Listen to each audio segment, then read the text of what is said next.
Hello, everybody, and welcome back to ZakIsCinema. Welcome home, everybody. Today, we're going to be reviewing and discussing the movie Ready or Not, which came out in 2019. A new bride's wedding night turns into a deadly game of hide and seek when her wealthy in-laws force her to participate in a twisted family ritual where the only way she survives is by making it until dawn. So as we jump into the review and discussion for this movie, we are obviously taking a look back at the original Ready or Not movie right before the new one, Ready or Not 2, comes out in just a couple days here. So I am looking forward to this sequel in this universe, but at the same time, I find myself being very hesitant with its sequel because I feel like the first one is such a perfect, isolated, bottle thriller movie that I feel like is better left alone. I don't know if I'm the only one that kind of thinks that way. I'm still obviously excited to check out and see this sequel, but find myself a little hesitant. But then at the same time, I'm like, well, perfect. It gives me the perfect excuse to talk about this movie that I really enjoy here. So if you're one of those people out there that have nobody to talk to about movies, but find yourself really enjoying and searching for somebody to talk to about movies, well, buddy, you have found the right place and home here at ZakIsCinema. So please consider joining here because without further ado, we are going to jump into the review section for this original film, starting with the positives or just the things that I enjoyed most about this movie. And like I said, I was really excited to take a look back and rewatch this movie because I don't think I'd really seen it since theaters, which is crazy to think that it's been about 7 years since I have last seen this movie. But what really stood out to me on this rewatch is that the introduction to this movie is such a perfect and quick, inciting incident that really gets you into the experience right off the start. In just a couple minutes, it perfectly provides you with enough information to understand that something horrible is eventually going to happen to our main characters here, and that something horrible is happening within the walls of this home. But it also leaves so many unanswered questions that you immediately want some more details, want some more context, and it's just a perfect way within its first,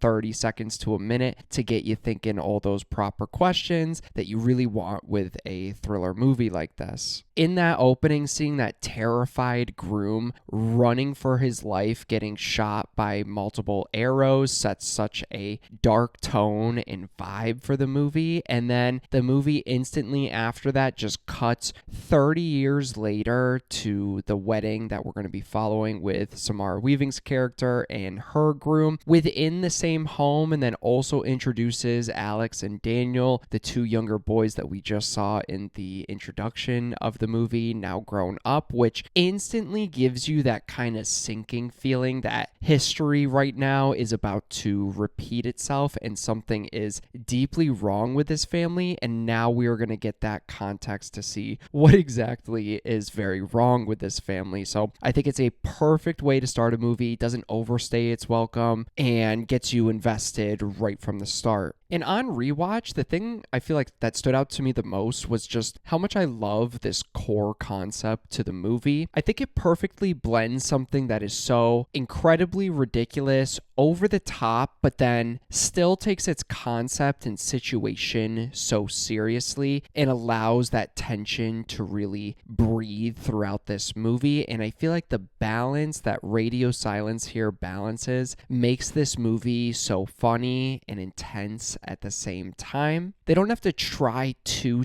hard with the comedy. It's a lot of situational humor and characters doing something that makes it funny, but it's not just a bunch of endless quips or pauses for jokes to look at the camera. So I love the pacing in the movie, the pacing of the jokes and how quick-witted it is, but then always takes itself super serious. So I feel like that blend works so well here. I feel like a great example of the kind of dark comedy that they go for in the movie is that scene with the maid, and she, I believe some character shoots her in the mouth with an arrow, and she's like like dying and gargling on her own blood, and the crazy psycho looking Anne is getting annoyed because she's trying to explain something, trying to get the rest of the characters to take the situation serious by killing Grace, and she's getting so fed up with the gargling blood noise that she takes her huge oversized axe that is literally taller than her and just starts axing her to death. This help that someone that worked for her family just axes her to death to get that to stop. It's horrifying and hilarious at the same time, and perfectly captures how insane this family's commitment to this specific tradition really is. And jumping off that with just the concept, the tone, the tension, I also like the other concept with the lore to this family. We find out that the family that Grace is marrying into is this wealthy board game family dynasty that made its riches off of board games and has this ritual where anytime someone new joins the family, they have to play a game on their wedding night to see if they can make it into the family. And I feel like that alone is such a unique premise, but also adds a lot of lore and explanation to the family's kind of psychotic ritual. And I love that we find out through the character of Grace, because we're kind of following it from her perspective here, being the outsider, being invited into this family, and finding out through her that the game she ends up choosing, hide and seek, is actually the one card or the one game that you should not choose, because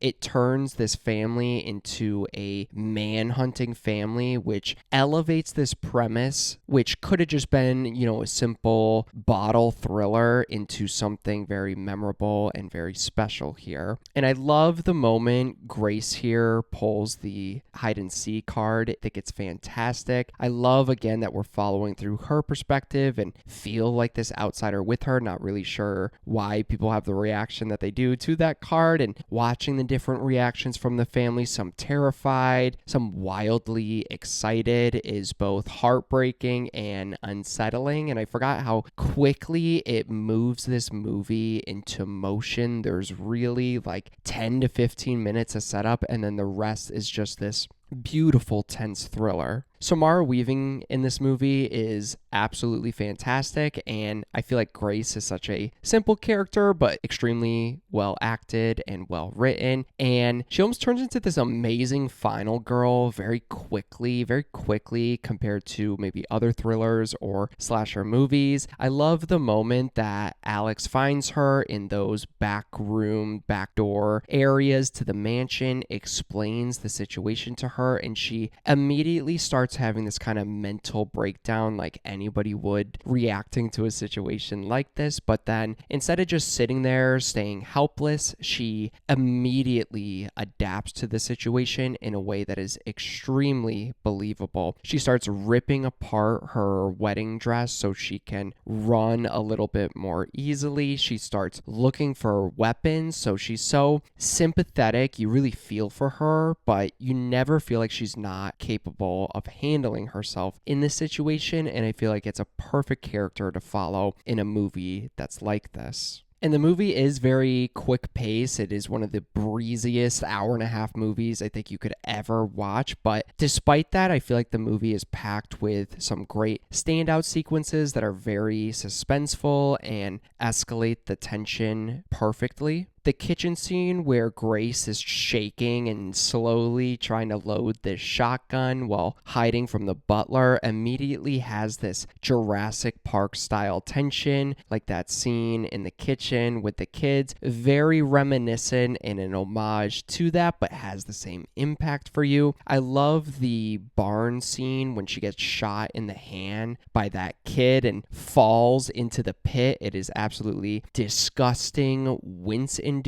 and shocking, and the moment she has to kind of climb out of this disgusting pit and she accidentally shoves her open wound hand on a rusted nail is one of those scenes that gives you that extreme shock of phantom pain. And I love when movies can actually give you that physical reaction similar to what the character might be experiencing. It's such a visceral moment that really makes you feel what this character could be feeling and how desperate her situation really has become. And this movie isn't shying away from maybe a little bit unexpected twists and turns. It's maybe not as straightforward as you think it might be when you start getting going with this. I love the character growths and twists with the two brothers. Alex, Grace's groom, initially seems like the very sympathetic, the outsider one to the family, trying to protect Grace, but he eventually kind of embraces his darker side, his family's darker side, and really embraces that loyalty to his family and kind of turns on Grace in the end in a way that's very believable. While Daniel, the whole movie, starts out as part of this family dynamic, this family system, but slowly reveals that he is going to actually help Grace, and in the end ends up sacrificing himself just to save Grace because he really wants to remove himself and separate himself from his disgusting family in this situation. And right after that, I feel like that reversal of character dynamics really leads to one of the most satisfying movie endings of recent time here. When the family fails to kill Grace by dawn, and it turns out the satanic ritual that they've been doing for years is actually real, and watching them all explode like ushers you just stepped on, exploding into gore, guts, and blood all over the characters, all over the environment, is such a wild but satisfying payoff. The final image of Grace just sitting there, relieved that this is over, blood everywhere in her wedding dress, smoking a cigarette behind the destroyed, burning mansion, is such an iconic shot to me. It's a perfect ending shot and honestly looks like something I'd want to hang up in my house or bedroom. Like, it's like one of those perfectly framed shots. If you love movie memorabilia or things on your walls from movie but don't want just a bunch of posters, I would love something like that. And finally, let's talk about the setting of the movie, which I think is absolutely perfect and incredible. The mansion that this family owns, that we spend the majority of the time with our characters in, feels like the ultimate hide and seek playing ground. A creepy mix of like this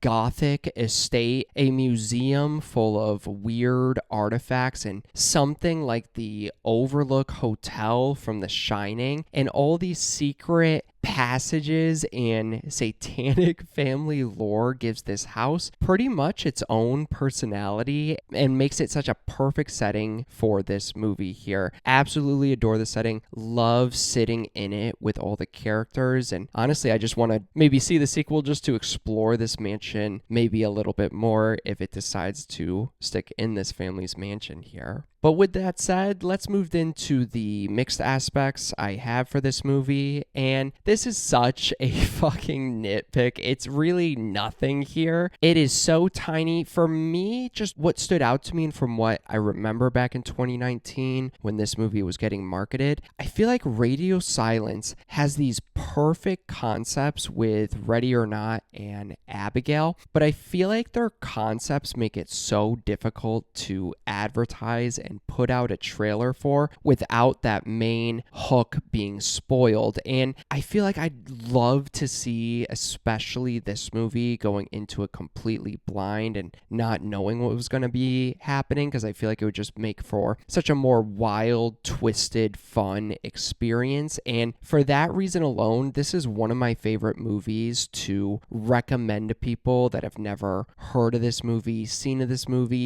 any of the trailers. I can't wait till the next time I get to show somebody this who's never seen it, because I just would love watch their reaction to this movie. It's one of those movies where there's bits and parts where you're just going to be watching the person instead of watching the movie, just to live vicariously through them. So just a little mixed thing, because I've noticed it for their two most recent movies besides the Scream movies. I don't know. I don't know how else you market this, because if you don't market it that way, nobody's going to see it. But if you do, just to me personally, it feels like I'm going in knowing a little bit too much here. So hope that makes sense. But with that said, let's jump into the negatives, or the things that I just didn't really like about this movie. And similar to my mixed point, this negative, I only have one, is such a nitpick. It's really nothing. It really doesn't affect my overall viewing experience, but I noticed on this rewatch that there's one point that Grace eventually makes it out of the home, even past the gate and off the property, right across the street, and it looks like from her standpoint that the mansion is kind of covered by these deep woods, and she already has the bit of information that she essentially has to survive till dawn, and by this point in the movie there's really only a couple more hours she has to survive, and I feel like at that point there was no reason for her to just not book it as deep as she can in the woods and just bury herself under some leaves, hide behind a tree, but she kind of instead just goes not that deep into the woods to the point the butler's driving through the woods with a flashlight and sees her, and I'm like, well, maybe if you just kept running, I think he would have been fine. I don't think he'd be able to see you from the street point. He might go in there and get close to you, but at that point you maybe already buried yourself or kind of hidden off. And it leads to a frustrating scene because instead she ends up fighting the butler and stealing his car, and then she has this emergency dial service that she calls, and then the emergency service is like, oh, this car's stolen, I'm going to shut down your car, and then that leads to the scene of her getting captured again and brought back to the house. So I understand that the movie had to find a way to keep going because it's about maybe 75% of the way done, like we're headed towards that third act, and it couldn't end there, but I wish they could have found a more creative way to get her back into the house without making the character start to feel a little stupid, very slightly stupid. Like, I don't know what you do. Maybe it could have led to a cool moment where we find out this family has a plan because they've dealt with stuff like this before. Maybe they had a horde of maids and butlers searching the woods and found her. Maybe there were security cameras out in the woods or another backup property that they had access to through these tunnels. There was something else they could have done without sacrificing the Grace character a little bit. Like I said, such a nitpick because when I'm watching it, it's so easy to kind of look past because I personally want the movie to keep going because I'm having a blast with it. So despite those couple of nitpicks, I would say that overall, Ready or Not is a wildly entertaining blend of brutal thrills, dark comedy, and elevated by its clever premise. It has a fantastic performance by Samara Weaving and has one of the most satisfying horror finales in recent years. So for my rating for this movie, this is obviously a movie I already own on Blu-ray, but if they release a 4K edition or cool looking steelbook, I'd be more than happy paying that full price because this is a movie I'd always plan to keep in my collection and will always have a part of my beautiful collection here. So that's about it. You guys have my thoughts on the movie Ready or Not. Please let me know what you think of this movie. Have you only seen it once? Are you planning to rewatch it? Did you just rewatch it? Let me know if your opinions, thoughts, feelings have changed recently, or just let me know your thoughts on this movie from the last time you watched it. And it'd also be fun. I'd love to hear your excitement for Ready or Not 2. Do you feel like a sequel was really needed? How are the trailers working for you? I haven't seen any of them personally, but let me know all that information down below here. But that's about it. I appreciate anybody watching my videos, so thank you so much. And yeah, look forward to more ZakIsCinema coming very soon.